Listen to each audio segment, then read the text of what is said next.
अच्छा भाई, चलो हम लोग स्टार्ट कर रहे हैं प्राइस इलास्टिसिटी ऑफ डिमांड। ठीक है। अब प्राइस इलास्टिसिटी ऑफ डिमांड आपको बताता है क्या है, देखें। पीईडी आपको ये बताता है कि यार आपके पास किसी भी गुड में प्राइस में कितना परसेंटेज चेंज आया, उसकी वजह से आपकी डिमांड पे कितना परसेंटेज चेंज आ रहा है। यानी कि हम लोग इस तरह लेके चलते हैं कि भाई फॉर एग्जांपल अगर प्राइस 5% से बढ़ रही है तो डिमांड 10% से कम हो रही है, या प्राइस अगर 5% से बढ़ रही है तो डिमांड आपकी 1% से कम हो रही है। तो पीईडी में हम लोग ये कैलकुलेशंस कर रहे होते हैं, जहां पे डेफिनेशन को देखो, कहता है कि it measures responsiveness of percentage change in quantity demand to the percentage change in its price. सही है। पीईडी का फॉर्मूला होता है बेटा simple, percentage change in quantity demand over percentage change in price. अब मैं इसको शॉर्ट फॉर्म में भी ले सकता हूं। मैं, आप नहीं, मैं।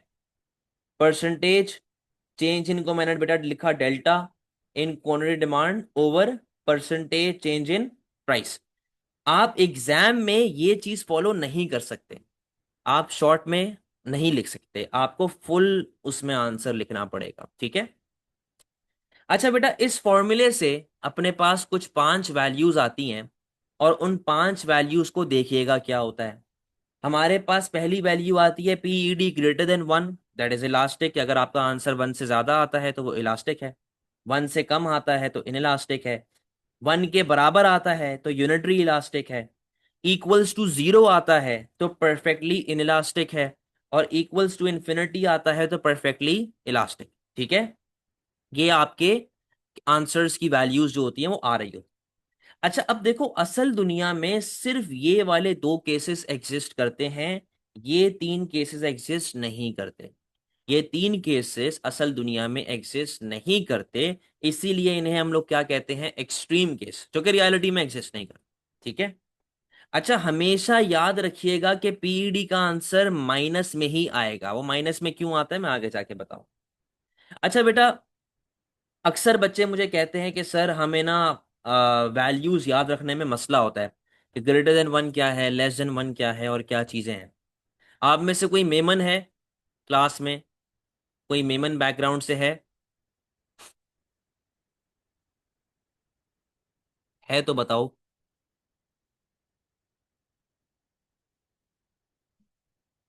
अच्छा, मेरा ख्याल है कोई भी नहीं है। अच्छा मेरी बात सुन, मैं खुद भी मेमन नहीं हूँ, लेकिन मेरे मेजोरिटी दोस्त जो हैं वो मेमन ही हैं तो थोड़ी बहुत मुझे मेमनी समझ आना शुरू हो गई है। अब मेमन में, मेमनी में जो पागल लड़का होता है ना उसको बोलते हैं गेला। पागल लड़का है मतलब ऐसा बोलते हैं ना, पागल है, वो लोग बोलते हैं गेला या गेलो। और अगर कोई पागल लड़की है जो पागलों वाली हरकतें करती है उसको कहते हैं गेली। ठीक है। तो आप इस मेमरी टर्म से याद रखो गेली से, गेली। गेली का मतलब क्या है कि अगर तो ग्रेटर है तो इलास्टिक, और अगर लेस है तो इन इलास्टिक। ग्रेटर का मतलब ग्रेटर देन 1 तो इलास्टिक है, और अगर लेस देन 1 है तो इन इलास्टिक है। कोई टेंशन वाली बात है बेटा, समझ गए कहानी?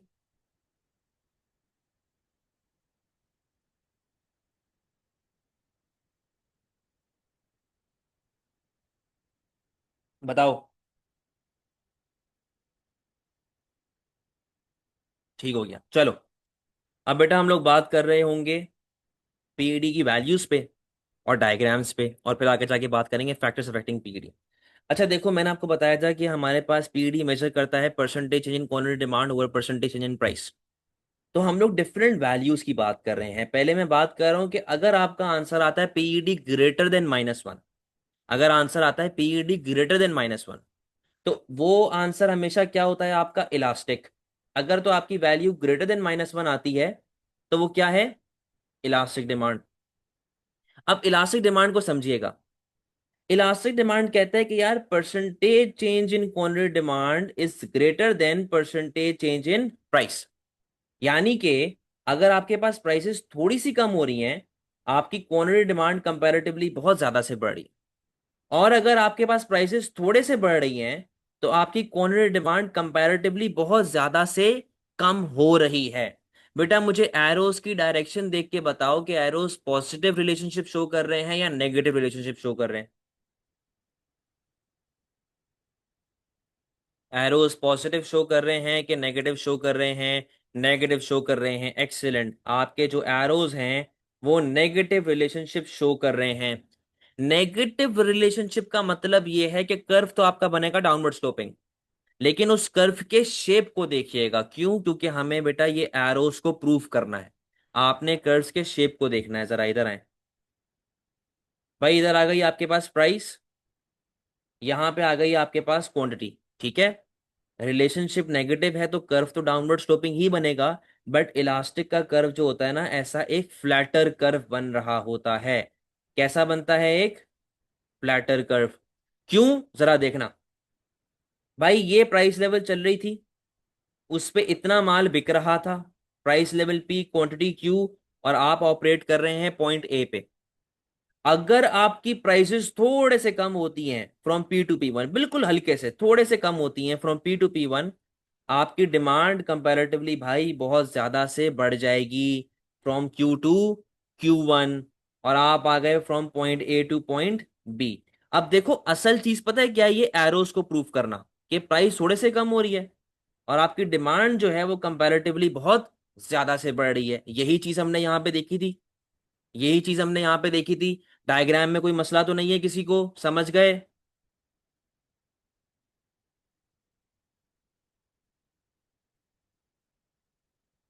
कोई प्रॉब्लम है?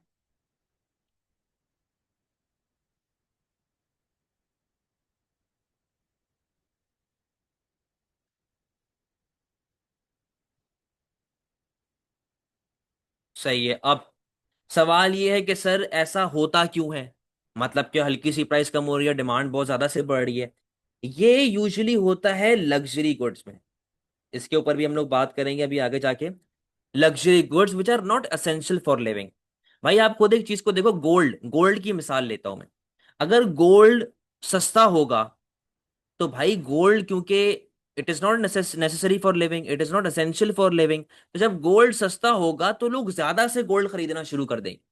और अगर गोल्ड थोड़ा सा भी महंगा हुआ तो लोग गोल्ड को कम खरीदेंगे। रीजन क्या है?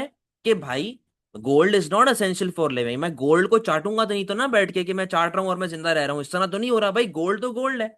ठीक है, तो अगर गोल्ड की प्राइस हल्के से भी बढ़ती है तो डिमांड कंपैरेटिवली बहुत ज्यादा से कम हो जाती है। सही है?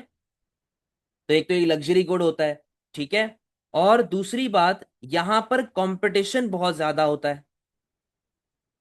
कंपटीशन काफी ज्यादा होता है। यहां पर सब्स्टिट्यूट्स काफी ज्यादा होते हैं। क्या मतलब है इसका भाई?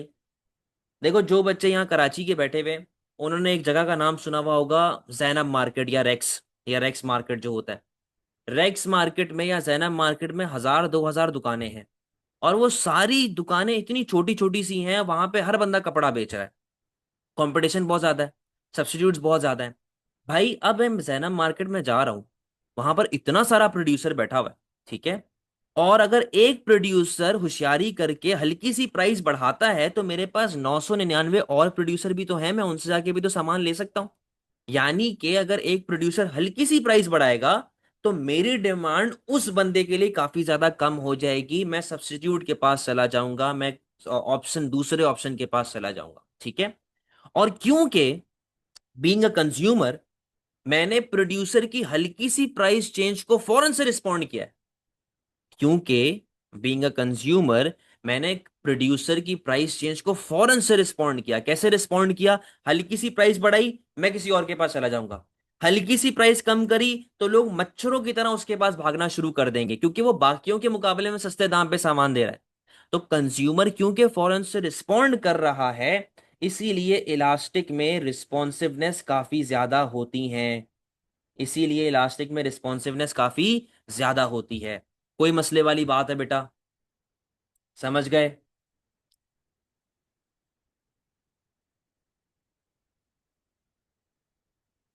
क्लियर हो गई है कहानी?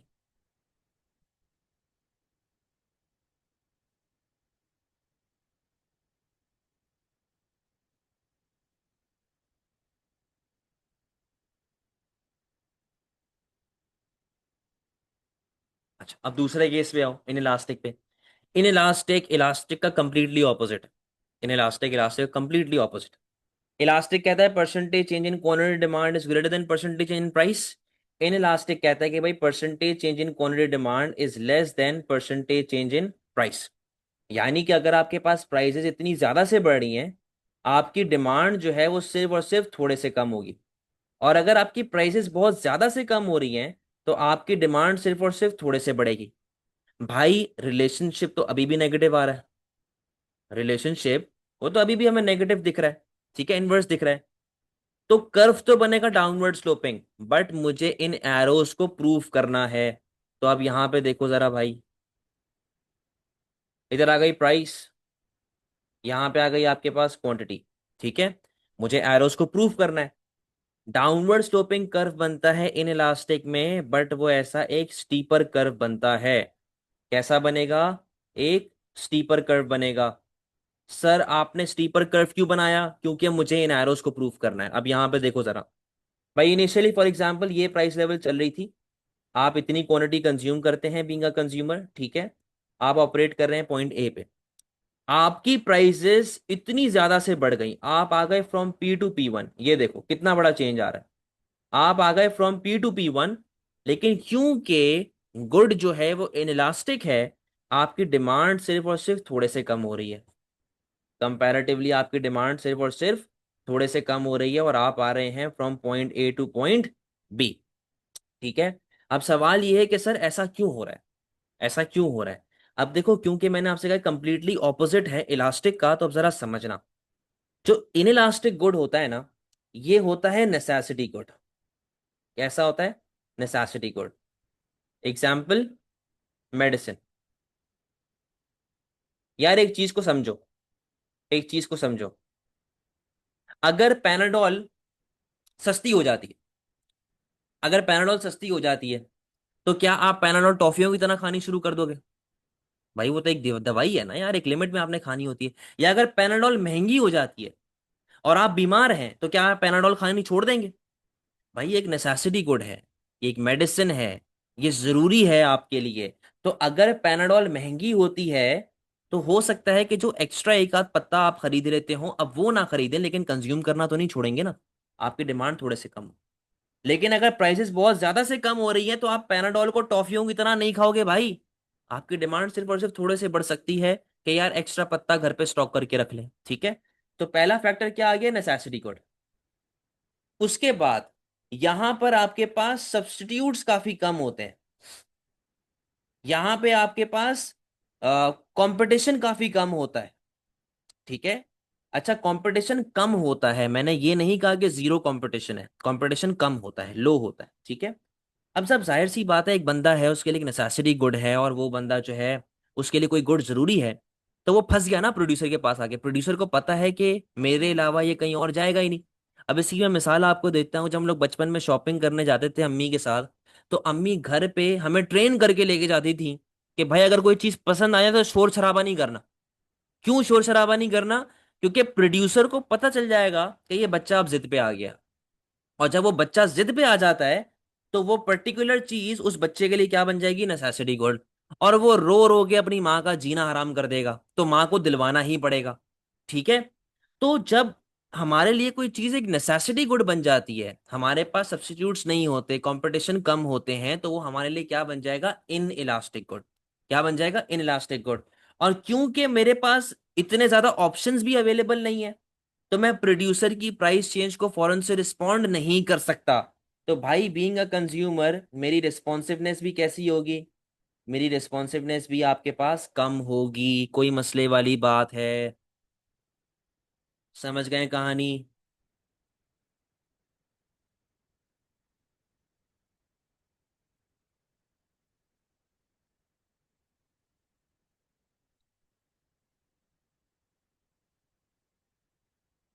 अब हम लोग बढ़ते हैं अपने एक्सट्रीम केसेस की तरफ, जो कि रियलिटी में एग्जिस्ट नहीं करते।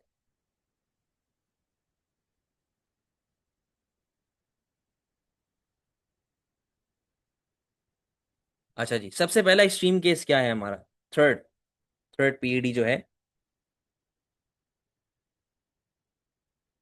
PED is equals to -1।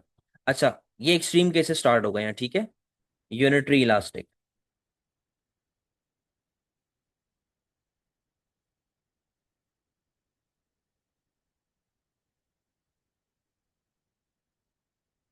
ये रियलिटी में एग्जिस्ट नहीं करते भाई। आप सुनिएगा जरा। यूनिटरी इलास्टिक क्या कहता है, वो कहता है कि यार percentage change in quantity demand is always equals to percentage change in price.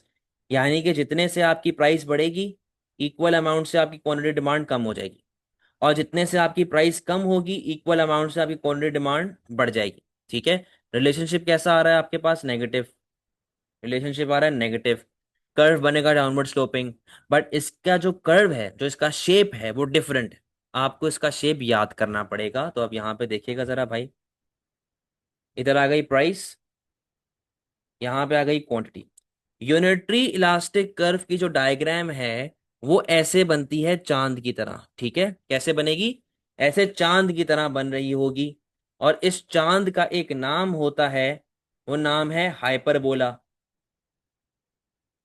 Hyperbola. ठीक है। या एग्जाम में इसको रेक्टेंगुलर हाइपरबोला भी कह सकते हैं। ठीक है, तो इसको याद रखिएगा, हाइपरबोला। अब सवाल ये कि सर ऐसा बनता क्यों है? देखो बेटा, इसके पीछे पूरी मैथ्स लगी हुई है। क्योंकि यूनिवर्सिटी में आगे जाके आपके जो मास्टर्स होते हैं वो इकोनॉमिक्स एंड मैथ्स में होते हैं। खैर, वो मैथ्स समझना ना हमारे सिलेबस का पार्ट है, ना हमें ज़रूरत है। ठीक है, आपको बस कर्व का शेप याद रखना है। अब देखिएगा ज़रा भाई, फॉर एग्जाम्पल ये प्राइस चल रही थी, इतना माल बिक रहा था, price level P, quantity Q, आप ऑपरेट कर रहे हैं पॉइंट ए पे। जैसे ही आपकी प्राइसेस कम होती हैं फ्रॉम पी टू P1, आपकी क्वांटिटी बढ़ जाएगी फ्रॉम क्यू टू Q1। ठीक है, आप आ गए पॉइंट ए से पॉइंट बी। अगर आप लोग गौर से देखें, तो आपका जो गैप है पुरानी और नई प्राइस और क्वांटिटी के बीच में, वो ऑलमोस्ट बराबर है। ठीक है, ऑलमोस्ट बराबर है। यानी कि अगर आपकी 5% से प्राइस कम हुई है, तो आपकी 5% से डिमांड जो है वो बढ़ गई।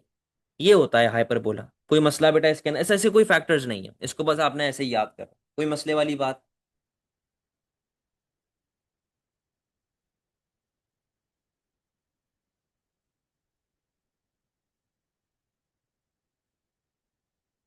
अच्छा, आगे आ जाओ। फिर आता है जी आपके पास PED is equals to infinity. ठीक है, और PED is equals to infinity जो है, उसका जो नाम है वो है perfectly elastic. Perfectly elastic demand. अब इलास्टिक डिमांड क्या कहता था कि भाई सब्स्टिट्यूट ज्यादा है, कंपटीशन ज्यादा है, रिस्पॉन्सिवनेस ज्यादा है।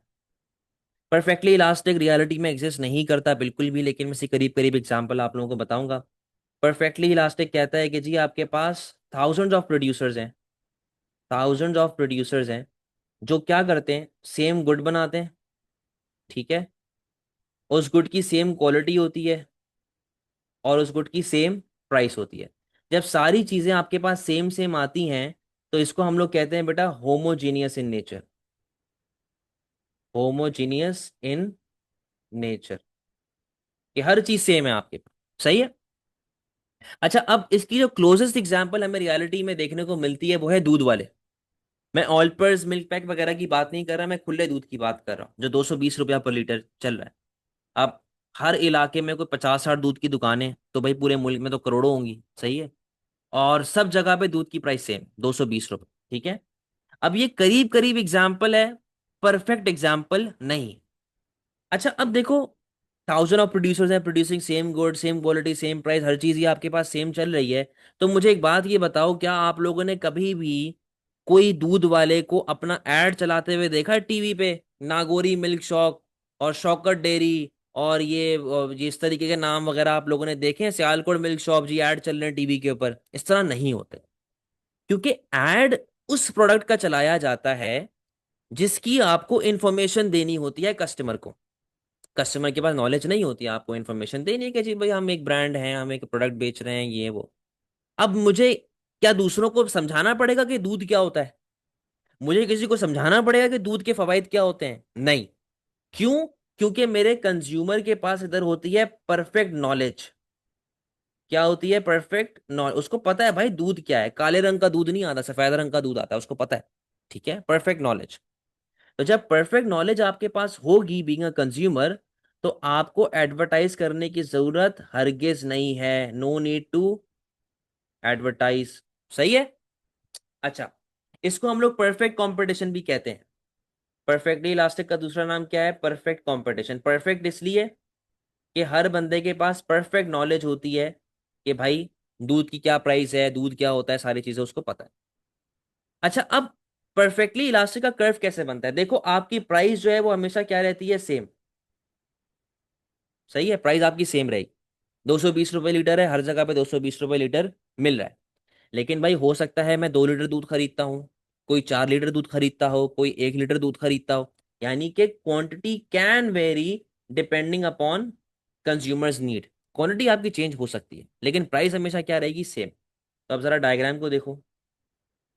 इधर आ गई प्राइस, यहाँ पे आ गई आपके पास क्वांटिटी, ठीक है। आपके पास कर्व कैसा बनेगा? सही है।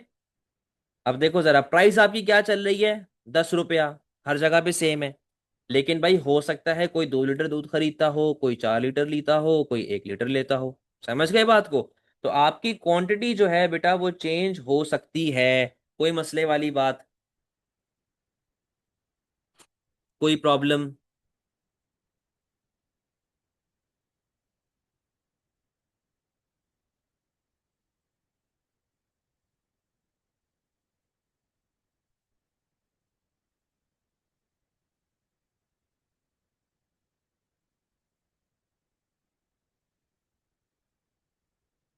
देखो, टोटल प्राइस बढ़ेगी ना बेटा। फॉर एग्जाम्पल, दूध की प्राइस 10 रुपए है। सही है। मैंने 2 लीटर दूध लिया तो मैंने कितनी प्राइस पे की? 20 रुपया पे की। किसी ने 5 लीटर दूध लिया तो उसने प्राइस 50 रुपये पे की। पर लीटर की प्राइस तो सेम है ना।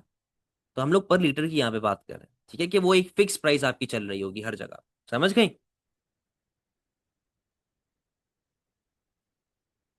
क्लियर है? ठीक है, आगे आओ। Perfectly inelastic. अच्छा, इन इलास्टिक जब हम लोग पढ़ रहे थे, इन इलास्टिक में मैंने कहा था कम सब्स्टिट्यूट्स होते हैं। ये देखो, लो सब्स्टिट्यूट्स होते हैं। सही है, कम होते हैं।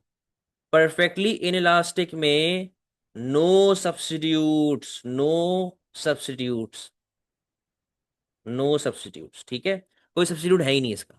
सही है, एक ही बंदा है, एक ही प्रोड्यूसर है जो बना रहा है बैठ के, और एक प्रोड्यूसर के अलावा और कोई भी नहीं है दुनिया में। सही है।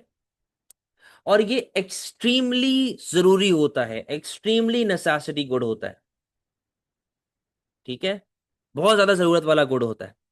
एग्जाम्पल, एक लाइफ सेविंग ड्रग, यानी कि एक मेडिसिन है जो आपने दिन में एक गोली खानी ही खानी है वरना आप मर जाएंगे।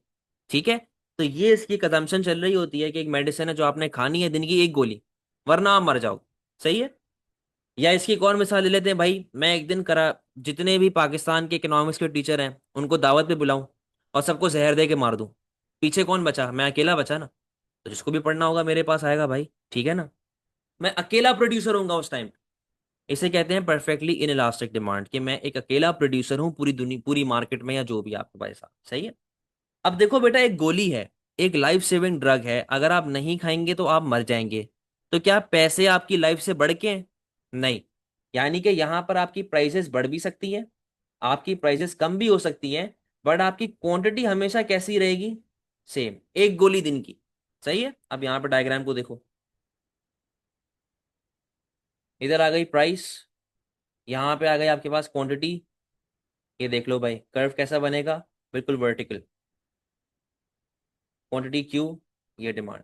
कि भाई अगर गोली की प्राइस आपकी बढ़ भी जाती है तो उससे आपको कोई भी फर्क नहीं पड़ना चाहिए, क्योंकि आपको एक गोली खाना लाजमी है जिंदा रहने के लिए।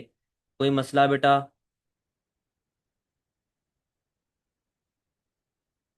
समझ गए?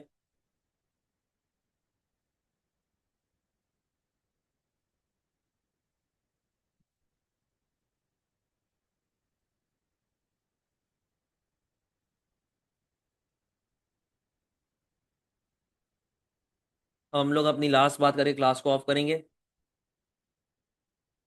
अच्छा, ये देखो, ये आप लोगों ने नोट्स में बेटा ये चीज लगाई हुई है याद रखने के लिए। सही है। फैक्टर्स अफेक्टिंग पीईडी, ऐसे कौन कौन से फैक्टर्स हैं जो कि आपकी पीईडी को अफेक्ट करते हैं? अच्छा, ये सिर्फ वो फैक्टर्स हैं जो कि इलास्टिक और इनइलास्टिक को देख रहे हो। ठीक है। बाकी तीन के मैं आपको बता चुका। अवेलेबिलिटी और सब्स्टिट्यूट्स, ये बात आपको बता चुका हूं मैं। अगर सब्स्टिट्यूट्स आपके पास ज्यादा हैं तो इलास्टिक होगा, और अगर सब्स्टिट्यूट्स कम हैं तो इनइलास्टिक। सही है। Proportion of income spent, proportion of income spend का मतलब होता है percentage of income spend, percentage of income spend. देखो यूजुअली क्या होता है कि वो प्रोडक्ट, वो चीज जो कि आपकी इनकम का ज्यादा परसेंटेज लेके चली जाती है, वो यूजुअली इलास्टिक इन नेचर होती है। क्यों? क्योंकि वो एक तरीके से लग्जरी गुड की इंडिकेशन दे रहा है ना। अब भाई फॉर एग्जाम्पल एक बंदा है जो कि अपनी इनकम का 50% अपने हॉलीडेज पे स्पेंड कर देता है। अब हॉलीडेज जिंदा रहने के लिए जरूरी तो नहीं है, लेकिन आपने अपनी इनकम का 50% अपने हॉलीडेज के ऊपर स्पेंड कर दिया। इसका मतलब क्या है कि आप एक तरीके से लग्जरी गुड के ऊपर स्पेंडिंग कर, ठीक है। अब देखो क्या लिखा हुआ है, goods that take up large part of consumers income usually have elastic demand, if the price rises people may decide not to buy them और बाय लेस। अगर एयर टिकट महंगी हो जाती है या होटल बुकिंग महंगी हो जाती है तो मैं वो नहीं करूंगा।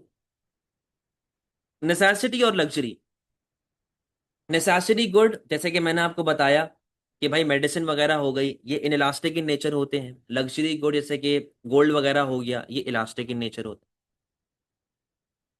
टाइम पीरियड पे मैं आता हूं, पहले इसकी बात करें। एडिक्टिवनेस एंड हैबिट फॉर्मिंग गुड। बेटा हैबिट फॉर्मिंग गुड वो गुड होता है जो कि आपके लिए एक जरूरी चीज बन जाती है। फॉर एग्जांपल सिगरेट हो गया, फॉर एग्जांपल अल्कोहल हो गया, ये एडिक्टिव गुड होते हैं, ये हैबिट फॉर्मिंग गुड होते हैं। तो अगर एक बंदे ने सिगरेट पीनी शुरू कर दी तो उसके लिए सिगरेट फिर इनइलास्टिक हो जाती है, क्योंकि वो सिगरेट पे फिर डिपेंडेंट हो जाता है। या एक बंदा अगर शराब पीनी शुरू कर देता है तो वो शराब के साथ एडिक्टेड हो जाता है, जिसकी वजह से उसकी डिमांड फिर इनइलास्टिक हो जाती है। एक और पॉइंट आप यहां पर ऐड कर सकते हैं, वो है ब्रांड लॉयल्टी। ब्रांड लॉयल्टी, भाई जिस तरह कई लोग जो आईफोन के साथ ब्रांड लॉयल होते हैं, वो कहते हैं जी हमें आईफोन के अलावा कोई और प्रोडक्ट समझ ही नहीं आती, कोई और फोन हमें समझ ही नहीं आता, तो वो फिर आईफोन के साथ ब्रांड लॉयल हो गए। अब आईफोन को ये बात पता है, आईफोन उनको पागल बनाता है, कभी कैमरा ऊपर लगा देता है, कभी कैमरा नीचे लगा देता है, कभी कैमरे का बटन डाल देता है उल्टे पुल्टे शशके। अभी कैमरे का डिजाइन चेंज कर दिया, 17 के अंदर जो आ रहा है अपना, उसमें चेंज कर देगा डिजाइन। लोग इतने पागल हैं कि लोग खरीदेंगे जाके। पहले मैं भी इन्हीं पागलों में से एक था। 14 के बाद 15 लिया फौरन। फिर जब 16 आया मैंने कहा भाई क्या फर्क ही नहीं है कुछ दोनों में, उसमें तो बस एक बटन लगा दिया। लेकिन मेरे दोस्त अभी भी पागल हैं, मैं अभी तक 15 में बैठा हुआ हूँ, वो 16 पे चले गए। अब मुझे पता है वो 17 पे भी जाएंगे। क्यों? क्योंकि आईफोन को पता है कंज्यूमर पागल है। समझ रहे हैं? Fourth, time period. Time period को समझिएगा, टाइम पीरियड बड़ा जरूरी है। टाइम पीरियड आपके पूरे AS economics, A two economics, हर जगह पे आपके पास आ रहा हो। बेटा समझना जरा, देखो दो तरह के टाइम पीरियड होते हैं, एक होता है शॉर्ट रन, एक होता है लॉन्ग रन। शॉर्ट रन वो टाइम पीरियड, इसी कोई स्पेसिफिक लिमिट नहीं है कि 6 महीना साल शॉर्ट रन चलेगा फिर लॉन्ग रन चला जाएगा। ये डिपेंड करता है कंज्यूमर पर्सपेक्टिव पे, मार्केट कंडीशंस। भाई आज से कुछ 10 एक साल पहले सैमसंग जो था वो वाहिद फोन था दुनिया का जिसने फिंगरप्रिंट सेंसर इंट्रोड्यूस किया था। सही है? यानी कि सैमसंग के अलावा कोई और बंदा फिंगरप्रिंट सेंसर नहीं दे रहा था। यानी कि fingerprint is a very big security initiative ना भाई। मेरे अलावा मेरा कोई फोन ही नहीं इस्तेमाल कर सकता, खोल नहीं सकता। पैटर्न फिर लोग देख लेते हैं, पिन फिर लोग देख लेते हैं, फिंगरप्रिंट कोई नहीं चुरा सकता। सैमसंग ने ये इनिशिएटिव लिया। तो एट दैट टाइम सैमसंग के अलावा कोई भी प्रोडक्ट नहीं था, कोई भी ब्रांड नहीं था जो फिंगरप्रिंट दे रहा हो। ठीक है? तो वो बंदा जिसको अपनी सिक्योरिटी का थ्रेट है, या वो बंदा जो कहता है कि यार मैं टेक्नोलॉजी के साथ रहूं, हर बंदा सैमसंग के पास भागा। और क्योंकि सैमसंग के पास एक यूनिक सेलिंग पॉइंट आ गया, क्योंकि सैमसंग के पास एक यूनिक सेलिंग पॉइंट आ गया, सैमसंग ने प्राइसेस बढ़ा दी। उसको पता है कस्टमर तो लेगा मुझसे, उसको तो चाहिए ही चाहिए ये प्रोडक्ट। तो सैमसंग अपने यूनिक सेलिंग पॉइंट की वजह से मार्केट में महंगा बेच रहा था और लोग उसकी तरफ अट्रैक्टेड थे। यानी कि सैमसंग की शॉर्ट रन में प्राइस इलास्टिसिटी ऑफ डिमांड क्या हो गई? इन इलास्टिक, क्योंकि उसके अलावा और कोई प्रोड्यूसर है ही नहीं जो फिंगरप्रिंट दे रहा हो। लेकिन फिर जैसे जैसे वक्त गुजरता गया, हर मोबाइल फोन में फिंगरप्रिंट आता गया, हर घटिया से घटिया फोन में फिंगरप्रिंट आ रहा है। तो बेटा जब लॉन्ग रन में जाते जाते हर फोन फिंगरप्रिंट इंट्रोड्यूस कर रहा है, तो सैमसंग की यूनिकनेस तो खत्म हो गई ना। अब हर बंदा फिंगरप्रिंट दे रहा है, यानी कि मार्केट में कंपटीशन बढ़ गया, मार्केट में सब्स्टिट्यूट्स बढ़ गए। और जब लॉन्ग रन में जाते जाते जब मार्केट में सब्स्टिट्यूट्स बढ़ेंगे, कंपटीशन बढ़ेगा, तो वो पीईडी जो शॉर्ट रन में इन इलास्टिक थी, लॉन्ग रन में कैसी हो जाएगी? इलास्टिक। पीईडी लॉन्ग रन में कैसी हो जाएगी? इलास्टिक। क्यों? क्योंकि कंपटीशन बढ़ गए, क्योंकि सब्स्टिट्यूट्स बढ़ गए, क्योंकि रिस्पॉन्सिवनेस बढ़ गए। समझते हैं बेटा बात को? क्लियर हो गई है कहानी?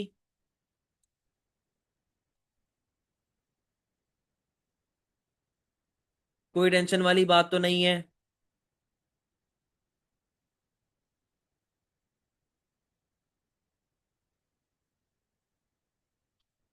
अच्छा, एक मर्तबा ये पढ़ लो भाई, टाइम पीरियड वाले को देख लो एक मर्तबा।